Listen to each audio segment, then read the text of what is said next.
happening YouTube? Tricky Rover here, back here with the first episode of the Rover Reel. Okay, now if we take a look, there's only one place to start from here. We're gonna start off with my favorite team, Blackburn Rovers, and I'm telling you, they started off the season very hot.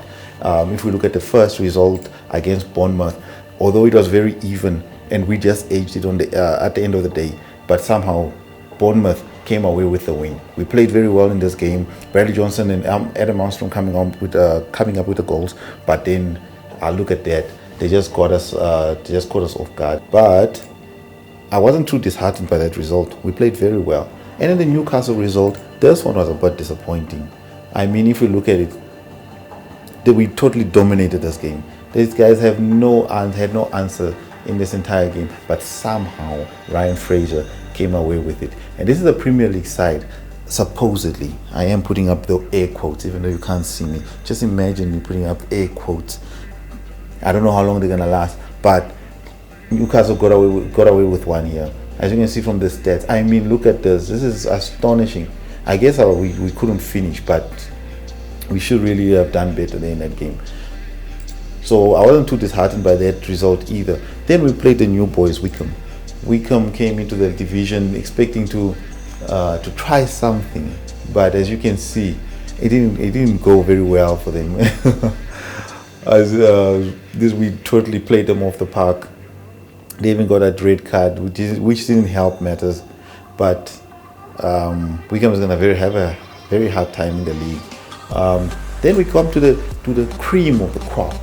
This game, if you look back at 6 months ago, Derby beat us 3-0.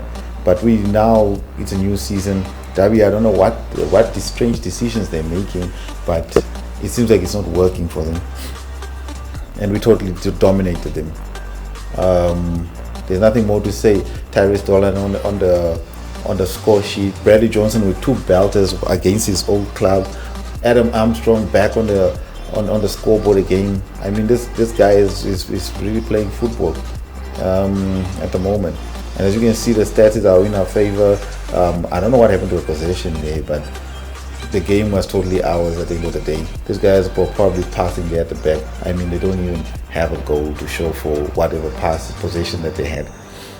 And if you look at the standings real quick, Reading at the top, Bristol, City, Swansea, Bournemouth is still up there. Watford, then we're sitting in 6th.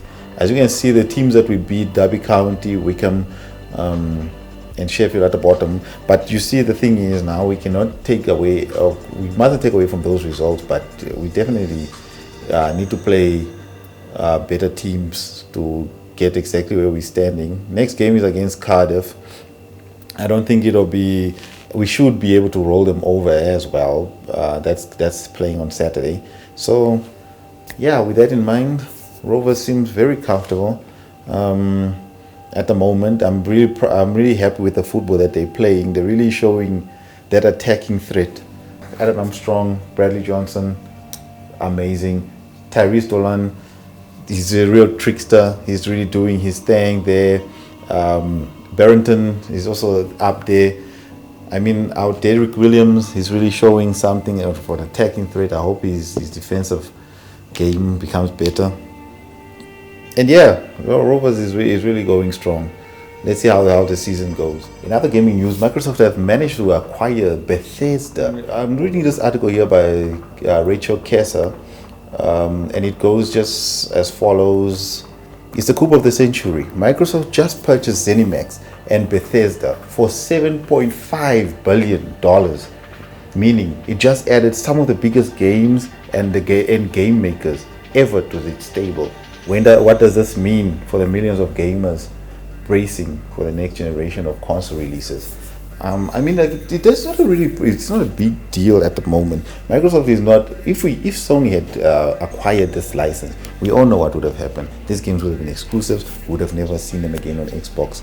But since this is Microsoft and they're all open to the idea of having the games, even the first-party games, on other consoles, I mean, it's inevitable that some of these games might make it onto the PlayStation, but not all. So if we're looking at games like the next Elder Scroll, that is up for debate. I mean, it wouldn't make sense. It wouldn't make much sense for them to acquire something so expensive and then still give the competitors some of the benefits of it. If Microsoft is going to take full advantage of this, they should keep their games on their platforms and allow PlayStation to sweat a little bit, if you know what I mean. But knowing Xbox, most of this game, most if not all, might pop up on other platforms, including PlayStation. Now on to FIFA 21 news. While we are all waiting for the FIFA 21 demo to come out, especially me, that is very skeptical about the current state of the game and how the next game will be, because it looks very similar to the previous FIFA, more so than any other FIFA that I've ever seen. It seems more like an update than anything else. So I was very excited to see what the demo had to offer. While we were waiting for the demo, EA, this is all EA gave us. We're waiting for the demo. They give us a celebration tutorial, which is very interesting considering that this is not what we wanted. So that means that I'm going to be going into the game blindly, not knowing what to expect. Well, early access releases pretty soon, so by this weekend I should have some FIFA 21 official gameplay with my early access. So that's pretty exciting actually, and I wasn't very hyped for this game as I normally am every year, but somehow the hype is building up again, and I'm very excited to play. If we can look at the schedule, like if I think about it, there's going to be quite a bit of content for FIFA 21. I'm looking at career mode. I might even do seasons, but the main crux of what we're going to be playing is going to be definitely Foot Champs.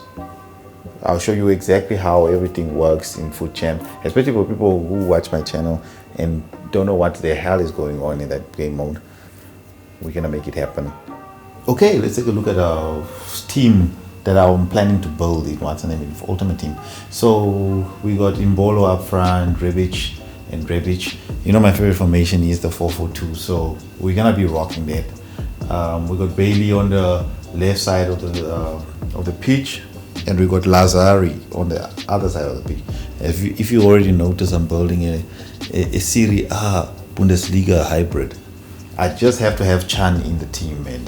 And Tonali looks interesting enough to have in the squad as well.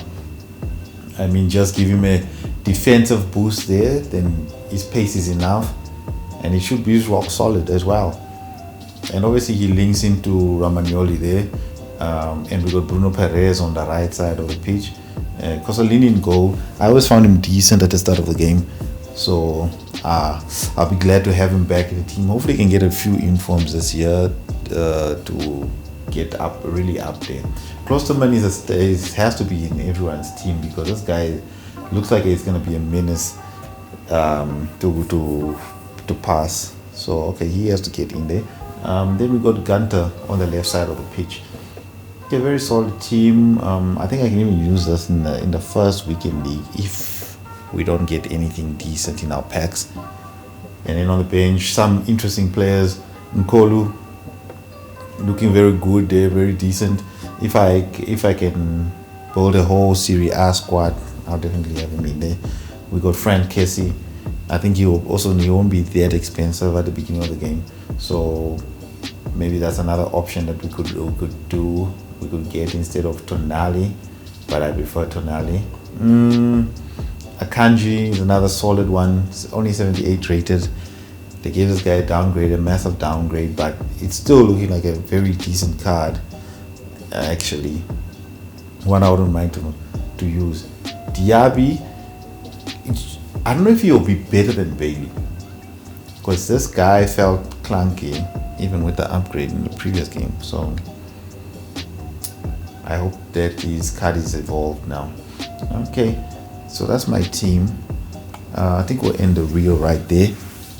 Thanks for watching. Don't forget to hit that subscribe button and hit that like button. Until next time, Tricky Rover out.